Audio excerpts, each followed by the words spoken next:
Alors aujourd'hui, je reçois Laurie, très contente, merci beaucoup d'être là.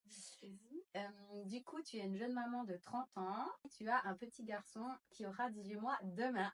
Exactement. Déjà. Laurie, est-ce que tu peux m'expliquer comment tu as vécu la transition entre la grossesse et le postpartum?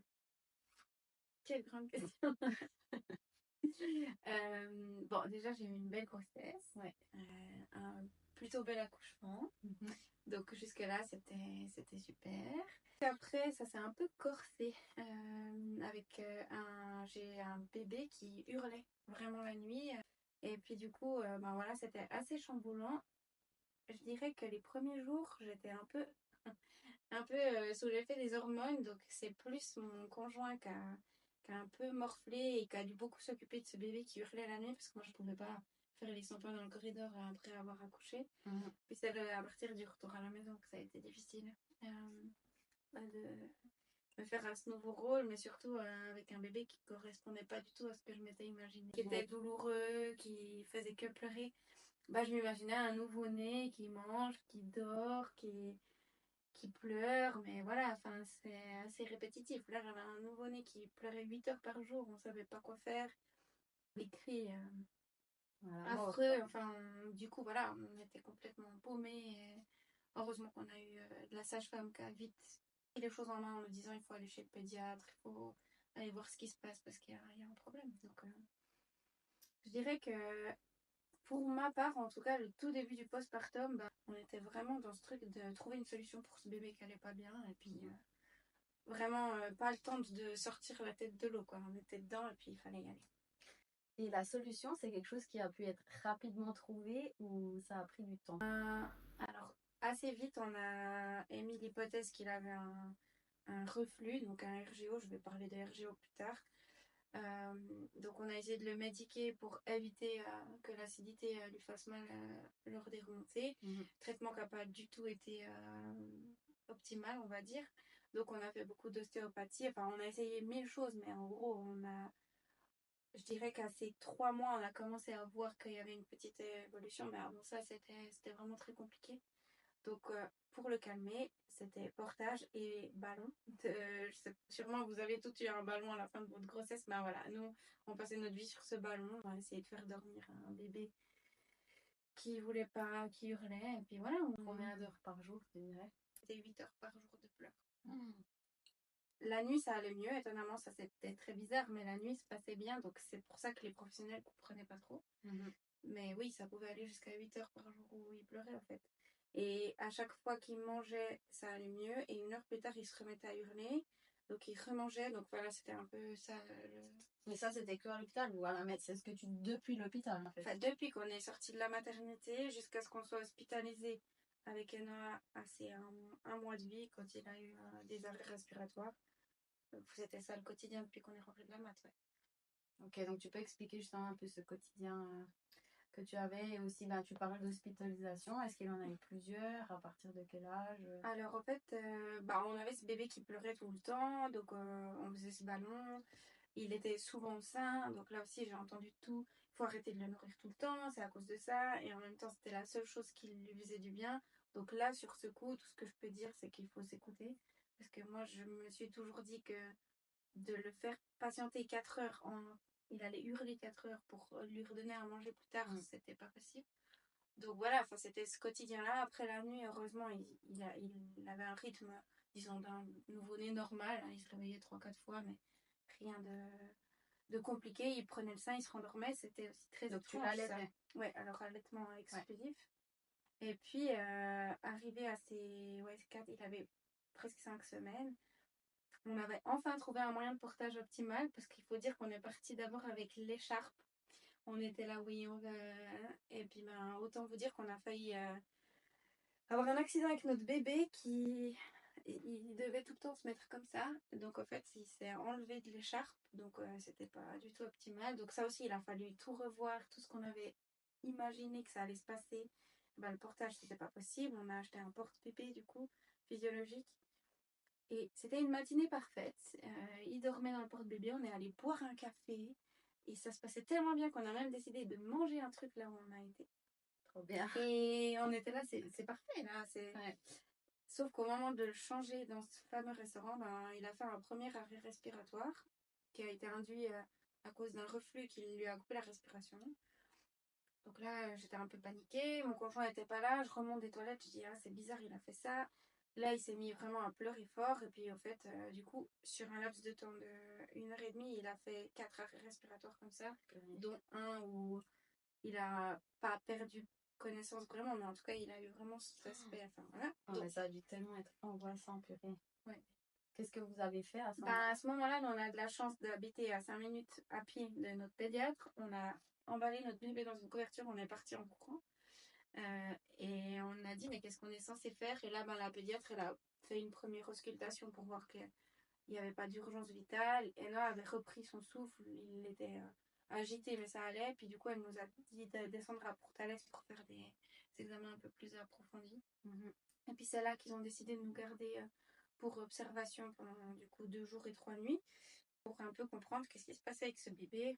Donc on a dû noter en gros sur une feuille quand il pleurait, quand il mangeait, quand il était calme. Et puis c'est là qu'on a pu justement évaluer ces 8 heures. On n'aurait jamais su, mais du coup avec ces graphiques. Donc on a écarté toute chose grave, c'est-à-dire qu'il n'y avait pas d'épilepsie parce que les crises qu'il a eu fait, ça pouvait faire penser à ça. Pas de problème cardiaque, pas de problème respiratoire. C'était vraiment en fait son corps qui était suffisamment bien fait pour que le liquide qui remonte ne descende pas dans les poumons. Donc c'est vraiment un système de défense et puis ben, voilà. Et c'est là qu'il a été aussi diagnostiqué vraiment RGO ou bien c'est à quel moment? Ben, C'était au tout début déjà au début, on a tout de suite dit que c'était sûrement du reflux, que c'était ça. Eux, ils ont aussi dit que c'était sûrement du reflux. Mais d'avoir vraiment un diagnostic, je crois que, ben, à part là, il y a quelques semaines où on a vraiment été faire un test, c'est vraiment pas très diagnosticable, c'est un peu compliqué. Et puis voilà, en gros, tout ce qu'ils nous ont dit à l'hôpital, c'est que notre bébé allait bien, mais qu'il se faisait des soucis pour nous, les parents. Parce que c'était pas viable de continuer comme ça longtemps. Alors nous, on a eu de la chance d'avoir un entourage super, d'avoir ma maman qui nous a beaucoup soutenus. Puis en gros, l'hôpital, ils avaient plus peur pour nous que pour Enoa, qu'elle est bien, du coup. Donc voilà un petit peu le début de vie avec ce bébé particulier. Est-ce que tu t'es sentie soutenue par le corps médical? Bah, je dirais que par rapport à tous les témoignages que j'ai pu lire, je trouve que, en tout cas, je me suis pas sentie jugée ou mal comprise. Il n'y a aucun médecin qui m'a dit mais madame, c'est dans votre tête. Comme j'ai pu en voir beaucoup sur les témoignages. Par contre, ça reste. Enfin, ce RGO, ça reste un peu le truc où on dit ouais, bon ben voilà, ça va passer, vous inquiétez pas. Ils ne donnent pas vraiment de solution. On sait pas trop en fait. C'est pas qu'on est méga soutenu. Nous, on n'a pas au moins été mis à l'écart en disant que vous étiez un peu vous fou, inventiez des trucs. là. Mais de là à vraiment se sentir soutenu, ben, je dirais pas non plus. Ouais. Qu'est-ce qui a fait que tu puisses te sentir soutenue dans toute cette épreuve? Ben, nos proches, nos amis, notre famille, ben, entre nous aussi avec mon conjoint. Et puis voilà, aussi de voir qu'on n'était pas les seuls, d'avoir justement ces réseaux qui peuvent être à la fois un peu de lire tout le temps des trucs négatifs et tout, c'est pas non plus des fois le mieux, mais quand même, au moins on sait qu'on n'est pas les seuls à vivre ça. Et je dirais que c'est principalement notre entourage qui nous a permis de garder le cap. Et puis on a quand même un bébé qui est au-delà de tout ça, qui est vraiment chou, qui dort pas beaucoup, mais il est pas grognon. Il est intense et il est solaire. voilà, il y a plein de côtés positifs qui font que voilà, on a quand même réussi à garder un peu de joie dans tout ça. Actuellement, il se réveille encore beaucoup la nuit. Quelle question. Alors, jusqu'à il y a le mois de juin, disons à peu près c'est 1 an, il se réveillait toutes les heures, notre enfant. Donc ça fait pendant combien de mois? Alors, en fait, ce qui est très bizarre, c'est que jusqu'à ces 3-4 mois, 4 mois, parce que quand j'ai recommencé de bosser, il dormait plutôt bien la nuit. C'était la journée où il dormait pas à part sur nous, voilà, mais la nuit, c'était un bébé normal, je répète. C'est-à-dire que c'est pas un bébé qui a fait toutes ses nuits, enfin ses nuits complètes. Ouais. Mais il se réveillait pour manger 5, 10, 15 minutes, il se rendormait 3 à 4 fois. Voilà. À partir du moment où j'ai recommencé de bosser, là, j'ai entendu toutes sortes de théories, n'est-ce pas? Que c'était parce que je suis repartie travailler et puis qu'il avait besoin de plus de moi. En l'occurrence, comme ça s'est prolongé sur des mois, et après aussi l'arrêt de mon travail, ben, c'était vraiment son reflux là qui avait un, un niveau beaucoup plus intense. Un petit coup là, ça va. Et puis, du coup, ben, de ces 4 mois jusqu'à ces 12 mois, il se réveillait toutes les heures en hurlant. Alors, je l'ai allaité jusqu'à ses, je pense, 1 an la nuit aussi. Après, j'ai arrêté de l'allaiter la nuit parce qu'on m'a dit que c'était ça qui causait les réveils. Ça n'a rien changé. Mais on a mis en place un autre traitement. Et ça, quand même, ça a changé les choses radicalement. C'était quoi ce traitement déjà? C'est du Nexium. Ah ouais. C'est la même un gros particule que ce qu'il nous avait donné au début de sa vie. Mais là, c'est Elle t'aime vraiment, hein. Mais du coup, voilà, là, il se réveille entre... dans les pires nuits, 6 à 7 fois. Et dans les meilleures nuits, 2 fois. Ok. Et t'as plus souvent des mauvaises nuits ou des nuits bonnes? Enfin, de réveil ou c'est ça du rêve? Non, alors je dirais que... Maintenant. On peut compter les nuits qui se sont bien passées. Je pense qu'il y a dû avoir, ouais, je sais pas, une quinzaine de nuits depuis le mois de juin. Ah, depuis le mois de juin ou Depuis le mois de juin okay. qu'il a fait les deux, parce qu'avant il n'en avait jamais fait. Sinon, c'est quand même plutôt 3-4 réveils, 5. Puis quand il a une poussée dentaire, un rhume, enfin, comme tous les autres enfants, voilà, ça peut être vraiment. Ah oui, mais ça, c'est de toute façon éternel. Mais le problème avec le RGO, c'est que dès qu'il y a quelque chose de plus, ça enflamme le système, donc ça fait plus de remontées. Et est-ce qu'il est aussi, t'as l'impression que parce qu'il est RGO, il est plus sensible aussi à attraper d'autres maladies ou pas forcément? Ça, c'est une bonne question. Qu'il serait plus sujet parce que pourtant il va pas à la crèche, donc il n'est pas forcément en direct en contact avec tous ces microbes. La plupart des microbes de la crèche viennent de... Ouais, mais... En soit, disons que tout ce qui est ORL, la plupart des mamans vont dire la même chose. Je pense qu'il est plus fragile. Donc, angine, otite et tout ça, étant donné que c'est toujours une zone enflammée, moi je suis sûre qu'il y a un lien. Après, le corps médical dit que non. Ce qu'ils ont pu dire par contre, c'est que les dents et les virus enflammaient encore plus le système. Donc ça, ils sont d'accord. Le reste, ils sont pas d'accord. Donc franchement, je sais pas trop. Mais comment, enfin, vous avez vécu, et plus particulièrement comment toi tu as vécu le fait de voir ton bébé souffrir et de se sentir en fait impuissante à sa souffrance? Alors, ben, j'avoue que... Et puis encore maintenant, en fait, je dis au passé, mais c'est actuel toujours. Ouais, après maintenant, je pense qu'il y a quand même plus autant de souffrance. Puis qu'il a son traitement. Dans un premier temps, comme je disais, alors, j'étais tellement shootée aux hormones que... Enfin, je sais pas. J'étais peut-être un peu dissociée, j'en sais rien, mais... Voilà, ce moment-là où ça m'a marqué, c'est quand mon conjoint il s'est mis à pleurer devant la sage-femme qui est venue nous voir. Alors que normalement, c'est les mamans qui sont censées pleurer en postpartum, mais voilà. Parce que lui, il m'avait vu souffrir en accouchant, il voyait ce bébé qui souffrait, qu'on pouvait rien faire. Et dans un premier temps, moi, j'étais un peu ailleurs. Et puis après, j'avoue que moi, j'avais la chance d'allaiter. Et du coup, j'étais sa source de réconfort. Donc, disons que c'était affreux de le voir hurler après, mais au moins, moi, j'avais quand même une sorte de réponse. Tu savais que tu pouvais quand même un moment, contribuer, voilà. Et puis, ben, on a trouvé nos marques en faisant du ballon, en étant en portage, même si, honnêtement, je dirais que le contre-coup arrivait beaucoup plus tard, étonnamment. Mais dans un premier temps, là, on se posait pas de questions, c'était comme ça. Ouais, t'étais en mode survie, quoi. Voilà, on courait, mais on n'arrêtait pas de courir à des rendez-vous médicaux. Pour vous dire, en sortant de l'hôpital, on avait un rendez-vous tous les 2 jours chez la pédiatre pour vérifier que ça allait. Après, un rendez-vous par semaine pendant 2 mois. Les ostéopathes, les machins, les trucs, parce que tout le monde nous donnait la personne qui allait forcément régler. Ben voilà, on a beaucoup couru et puis du coup, on était vraiment un peu là-dedans. Donc, ouais, je sais pas, c'était... Je dirais que je pense que j'ai beaucoup accumulé de sa souffrance en essayant de pas trop le montrer, puis c'est après que ça m'a rattrapé. Et comment tu arrives à... Parce que tu disais, hein, tu te réveilles quand même beaucoup de fois par nuit. C'est un bébé qui a des besoins vraiment intenses, malgré qu'il soit adorable, vraiment. Donc, ça, au moins, c'est le côté hyper positif, c'est qu'il est trop chou. Mais, et facile en Oui, guillemets, mais oui. c'est juste ben, qu'il y a ces soucis de santé. Mais comment est-ce que tu as réussi à concilier ta vie professionnelle avec la vie privée? Enfin, comment tu peux intégrer en fait tous ces besoins intenses dans son quotidien? Mhm. Enfin, de répondre à ces besoins intenses dans son quotidien. Alors, dans le congé maternité, voilà, c'était ma vie, en gros, je faisais que ça. J'avais très peur de faire des activités à l'extérieur parce qu'avec un bébé qui hurle, comment les gens vont me voir, prendre les transports, la voiture, c'était impossible.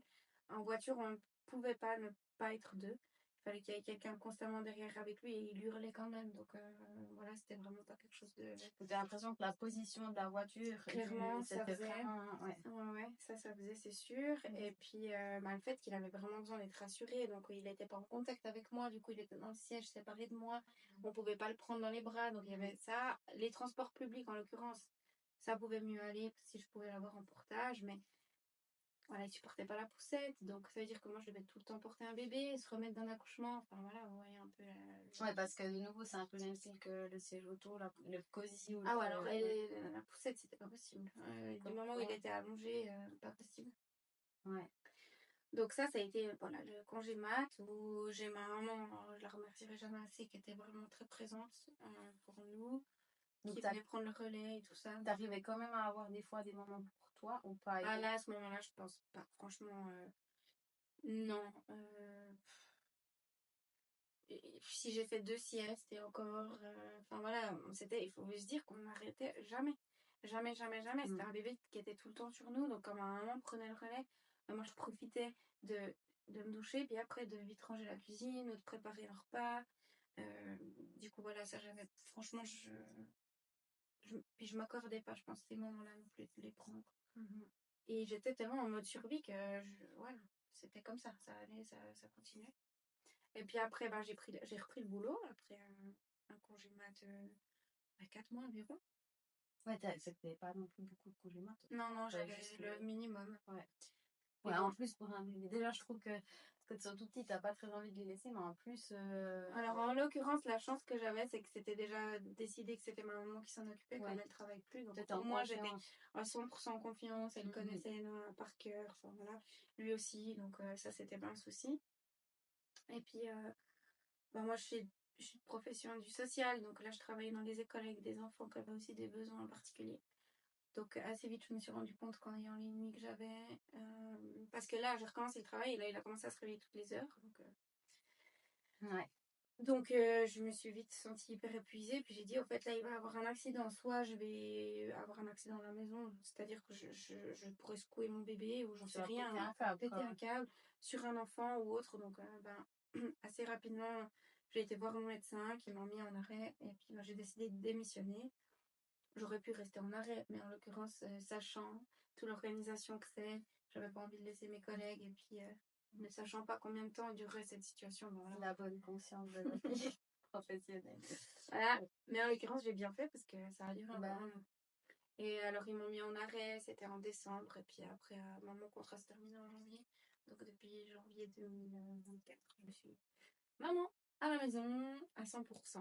Et comment tu as vécu quand même le fait d'arrêter ta vie professionnelle et en fait, à quelque part, de laisser toute ta vie à toi pour ce petit bout puis ses besoins? Bah là, à ce moment-là, c'était de la survie encore une fois. Pas le choix, quoi. Et puis, je me suis sentie soulagée quand même de pas encore avoir cette responsabilité-là. Pas devoir D'une assurer. vie professionnelle. Après, je vous cache pas que je me suis posé plein de questions, de me dire, et si je faisais un autre travail? Et au final, on s'en fiche de tout ça. Enfin, je faisais ce travail, c'était cette situation. Enfin voilà, j'ai un peu tendance à tout le temps tout remettre en question, mais bon, j'essayais de rester quand même là, le plus présente possible pour Renoir.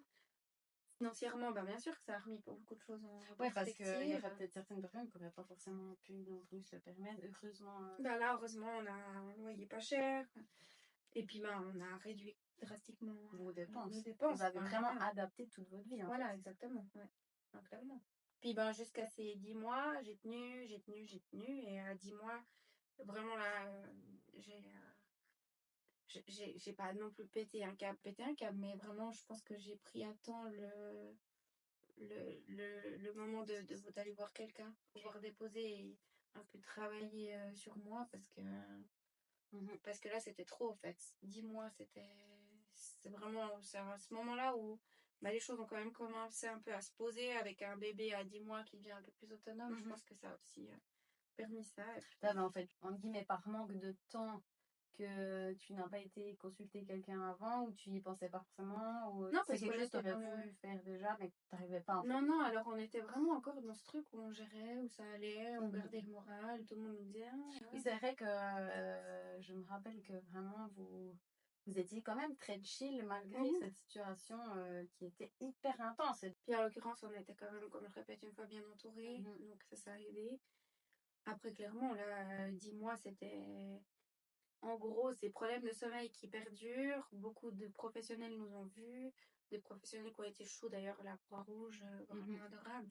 Puis qui m'ont dit, mais à un moment, il va falloir que vous fassiez le chemin. Là, vous faites tout pour lui, mais il faut que vous aussi, vous intégriez tout ça. J'étais quand même un peu en post-traumatique. Donc avec un bébé qui se réveille en hurlant et qui des fois encore a un peu des apnées, ben voilà, moi j'ai quand même vu mon bébé s'étouffer plusieurs fois encore après l'hospitalisation. Ça reste un truc qui prend au trip en fait. Et puis du coup, ben, mon système nerveux était constamment un peu... Donc là, elle a vraiment dit qu'il fallait aller déposer ça, parler. Puis ça a pris un moment, hein, je veux dire, depuis ces 6 mois, hein, on en a parlé. Puis après, à 10 mois, là, je voyais plus de sens à ce que je faisais. D'être à la maison, ça me convenait plus. En même temps, je me sentais enfermée. Je me disais, mais qu'est-ce que je peux faire d'autre? Enfin, là, actuellement, j'ai pas l'énergie pour aller rebosser. Ma vie, c'est ça. Mais qu'est-ce que j'ai fait de faire un enfant? Enfin, voilà, Est-ce que ça t'est arrivé de regretter par moment ou... Oui, franchement, on l'a souvent dit ouvertement. Et je crois que vous êtes aussi témoin. On s'est jamais caché de dire que c'était dur. Des fois, même d'être un peu sarcastique. Ah, c'est notre façon de faire, mais en l'occurrence, oui, franchement, des fois, je me dis, mais pourquoi est-ce qu'on s'est infligé ça? Et puis, beaucoup de colère, de se dire, mais pourquoi nous? Pourquoi cet enfant arrivé chez nous? Pourquoi? Enfin, voilà, tout ça, c'est clair que ça allait des fois encore difficile. Mais après, bon, on laisse passer ça, et puis on essaye d'avancer quand même, parce que c'est pas des pensées qui vont nous faire aller très loin. Ouais, de se dire finalement, je mérite pas tout ça. Oui, Quoi. c'est Qu'est-ce ça. que j'ai fait au bon Dieu, Mais ouais, comme le film, c'est ça. pour mériter ça. Ouais. Non, Alors que clairement. finalement, ça n'a rien à voir. Et ben, le témoignage que j'ai eu de Clara, une autre maman, il n'y a pas si longtemps, ben, elle me disait un truc qui était aussi très juste, je trouve, c'est que moi, je pense aussi, à part ça, c'est que finalement, on nous donne ce qu'on est capable de supporter aussi. Même si c'est horrible, je sais, de se dire ça dans l'instant présent, mais en même temps, imagine-toi, peut-être cet enfant aurait été dans une autre famille avec des gens qui avaient peut-être moins de ressources en eux. Vous êtes aussi les deux dans le social, vous avez quand même plein de compétences pour prendre soin des autres. Je dis pas que ceux qui travaillent pas dans le social ne le sont pas, mais pour dire vous avez beaucoup de patience parce que c'est aussi une qualité qu'il faut pour travailler dans le social. Et je pense que, enfin, il aurait pas pu en même temps tomber dans dans un meilleur couple que vous deux en fait. Ouais, d'une certaine manière. Même si c'est hyper injuste pour vous à quelque part, mais d'un autre côté pour lui, il vous a peut-être choisi pour ça, tu vois. Ouais, tout à fait. Puis moi, je pense que là, je dis ça maintenant à 18 mois et je dirais peut-être encore ça avec plus de sagesse plus tard. Mais là, en l'occurrence, j'ai vraiment l'impression, et c'est le travail que je suis en train de faire, de me dire, mais qu'est-ce qu'il est venu réveiller chez moi et en quoi je peux utiliser cette situation pour justement me changer et être encore plus forte et plus... Enfin, voilà, aller vers le chemin que j'ai envie d'aller. Et puis, alors, je pouvais pas vous dire ça il y a quelques mois en arrière, mais en l'occurrence, maintenant, j'essaye de voir ça comme ça. Et puis, voilà, on a beaucoup de choses à lui apprendre, mais lui, il est aussi là pour nous apprendre énormément sur nous. Puis, j'essaye de. Il nous renvoie clairement à toutes nos failles, toutes nos peurs, tout ce qu'on n'a pas réglé de nos vies d'avant, tout ce qu'on n'a pas, tout ce qu'on a enfoui, qu'on n'a pas voulu. Il y a tout qui fait surface et 3000 quoi. Donc, d'être parent en général, je pense en plus quand t'as pas tes heures de sommeil. D'ailleurs, le couple et tout ça, la vie de couple, je pense que ça a quand même été aussi vachement chamboulant. Alors, je dirais que au niveau du couple, eh ben, étonnamment, aussi là aussi, ça s'est fait petit à petit, mais les premiers mois, on a vraiment été une équipe. Enfin, j'ai toujours pu compter sur Didier. Il a eu la chance d'avoir 1 mois de congé paternité, donc pendant 1 mois, il était là avec moi. Et quand je vous dis qu'il était là, c'est-à-dire que mon fils, pendant les 2 premières semaines, il dormait que sur son papa, sur une chaise à bascule avec son petit doigt dans sa bouche. Ah oui. Ça, c'était avant le portage. Du coup, voilà, vraiment, il a investi ce rôle. Après, je pense que ce qui a été plus compliqué, je ne vais pas parler pour lui, mais de ce que je ressens, c'est que les papas qui retournent au boulot, ils sont déconnectés avec ce que nous, on vit tout le temps. Et c'est des fois compliqué de se faire une place et de comprendre exactement ce qui se joue. En l'occurrence, là, je pense que Didier est resté quand même très soudé à essayer de vraiment prendre sa place. Mais je pense que petit à petit, les mois se faisant, où moi j'étais à 100% à la maison, avec pas qu'un bébé à s'occuper, parce que être 100% à la maison, ça veut dire que dans le compromis qu'on a choisi avec mon conjoint, c'est de se dire, ben, lui bosse, donc moi, si je suis à la maison, ben, je dois faire plus de choses. Ce qui en soit que là, je suis en train de remettre un peu ça en question, mais là n'est pas de sujet. Autre sujet, Autre très sujet. important. Mais voilà, je dirais que la difficulté du couple, elle arrive plus là depuis ces derniers mois qu'au tout début, Ok, où on ouais. était vraiment dans le dur. Et je pense que le fait qu'on soit vraiment dans cette difficulté-là nous a fait nous souder. Et voilà, les choses se faisaient. Et maintenant qu'on a un peu le temps de souffler, ben voilà, Il y a les l'autre autres chose choses qui vous avez- revient. Puis voilà, avec un enfant de 18 mois, il faut commencer à poser des limites. Il faut. Enfin voilà, toutes ces choses-là font que ben, on n'est pas toujours d'accord. Ouais, Puis, ça c'est. et j'avoue que moi, ma dette de sommeil, là, je sais pas à combien elle est, mais le sommeil faisant que c'est toujours pas réglé, avec mon mari, du coup, qui travaille, donc qui dort, il y a vraiment ce truc où, des fois, moi, je peux plus, au fait. Il m'énerve de dormir, en même temps, je vais pas le réveiller pour qu'il s'occupe de lui. Enfin, voilà. Ça, c'est assez C'est plein de compliqué tensions actuellement. aussi internes. Et puis, Ah oui, clairement. Ouais. ouais. Puis avec le recul, t'aurais fait quelque chose de différent par rapport à maintenant. Ben, ça va vous paraître peut-être bizarre, mais non. Je suis plutôt dans une phase où je me dis, eh ben, on a bien fait parce qu'on s'est toujours écouté. Je pense que honnêtement, je ferais rien de différent maintenant avec le recul. Peut-être que tu me posais cette question il y a 6 mois en arrière, j'aurais dit ferais tout différemment. Pour le sommeil, je pensais que c'était nous, la cause de ces non-dormir, la cause de tout en fait. Et en l'occurrence, là, je me rends compte que nous, tout ce qu'on a fait, c'est de l'accompagner au mieux et qu'on s'est jamais laissé dicter quoi que ce soit qui ne nous correspondait pas. Vous êtes resté aligné finalement avec vous. Clairement, j'avais quand même cet instinct de me dire, en fait, je vais pas l'allaiter tous les 4 heures. Il a besoin toutes les heures, je lui donnerai toutes les heures. Et ça me paraissait logique. Et pourquoi la nuit ça se passait comme ça? J'en savais rien, mais en l'occurrence, j'avais pas besoin d'avoir non plus toutes les réponses. Et je pense sur le moment, je me rendais pas compte de la force que j'avais pour ça, mais là maintenant je le vois, et puis voilà.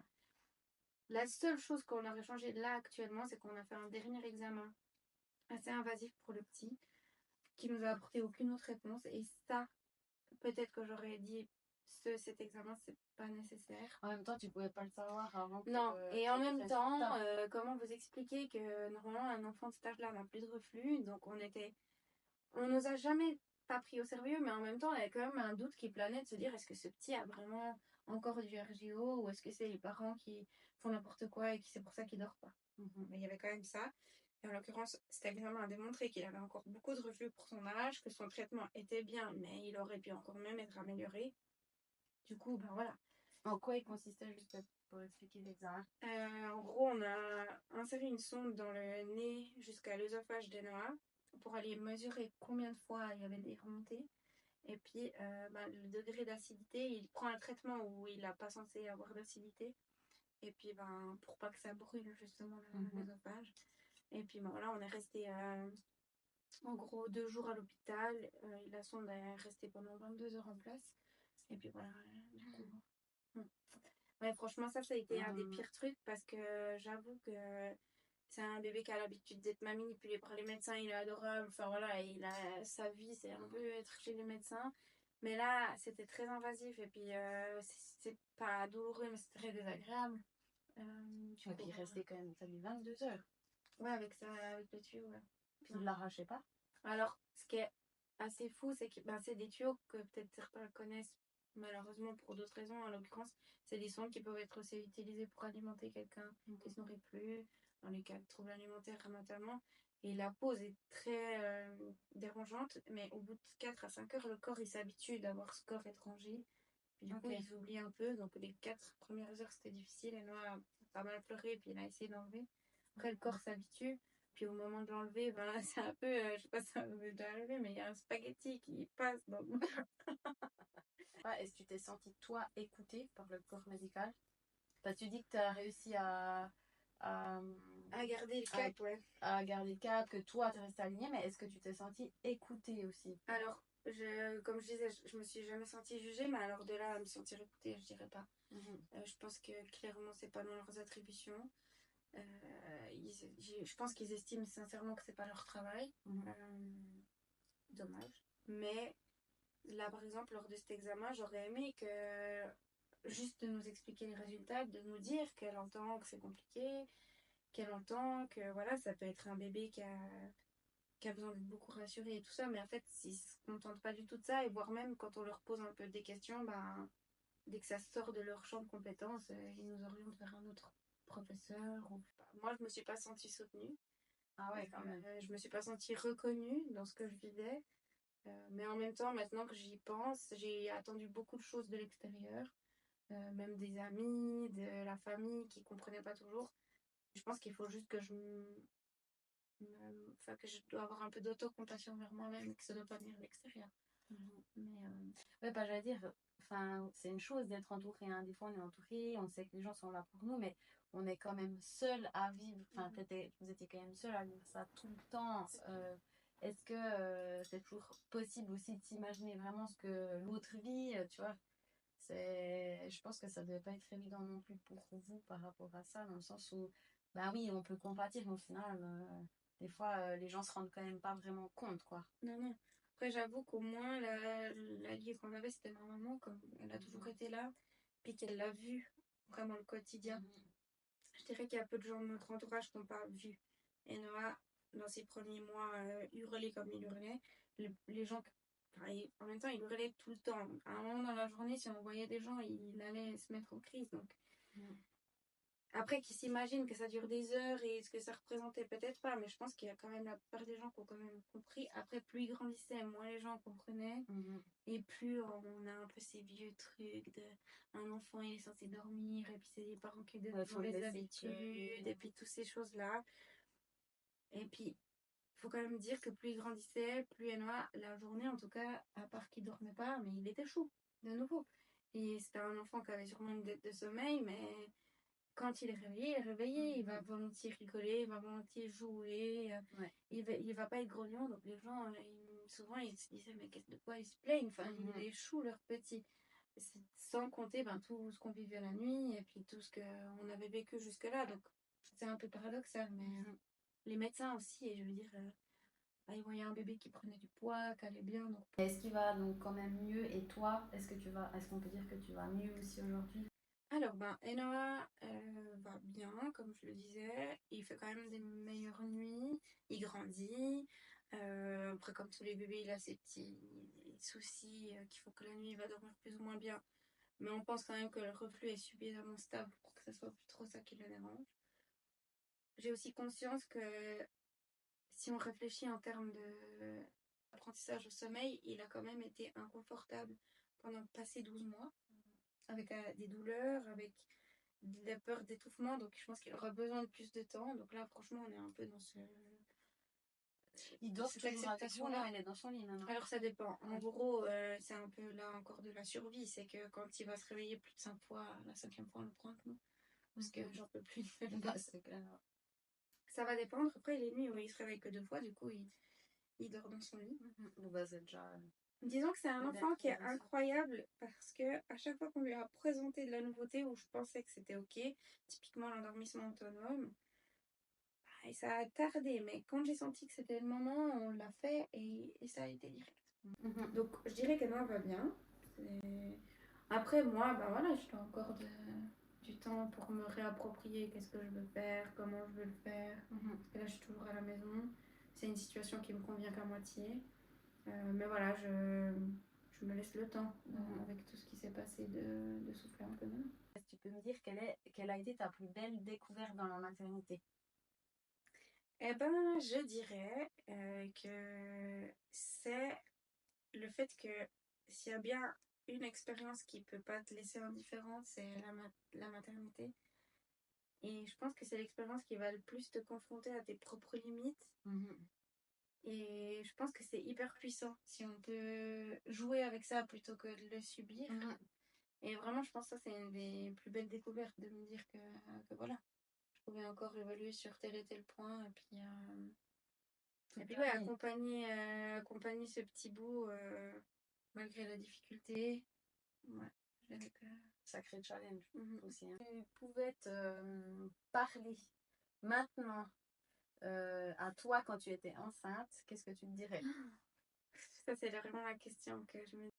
Je pense que même si je m'étais expliqué tout ça, je n'aurais pas vraiment cru. Après, la seule chose que j'aurais aimé qu'on me dise, c'est d'accueillir juste ce qui se présente et qu'il n'y a pas il n'y a pas un enfant prototype avec un petit bébé qui mange, qui dort, qui pleure un peu, mais quand même là, je m'y attendais pas à pouvoir vivre une galère comme ça. Donc,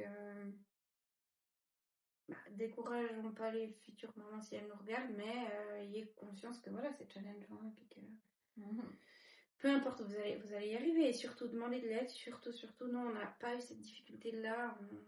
On a tout de suite demandé de l'aide. On n'a jamais eu cette honte de se dire on va pas y arriver. Je pense que c'est ça qui nous a permis de ressortir de là, pas trop cabossé. Ben écoute, merci beaucoup pour ton témoignage, d'avoir partagé tout ça.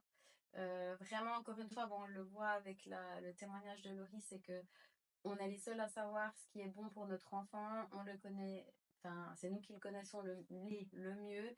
Et du coup, ben, faites confiance à votre intuition. D'ailleurs, ben, Laurie, c'est ce qu'elle a fait et c'est quand même ce qui t'a permis de traverser toute cette épreuve en restant alignée, en n'ayant pas trop de regrets non plus. Donc, vraiment, faites confiance et ouais, puis la fameuse phrase tout passe. Franchement, je pense que j'aurais voulu tuer les gens qui me la disaient, mais c'est vrai, tout finit par passer. Et puis, posez-vous pas mille questions. Faites comme les choses comme vous pensez. Puis si vous vous loupez, ben, Pauline et moi, on s'est loupé plein de fois. Puis ils sont quand même là, nos fils, ils sont bien. Et on est là pour apprendre. Donc, Et n'hésitez pas aussi à contacter Laurie si vous passez par ces étapes. Peut-être qu'elle pourra aussi ben voilà, vous donner quelques conseils ou simplement vous écouter ou me contacter.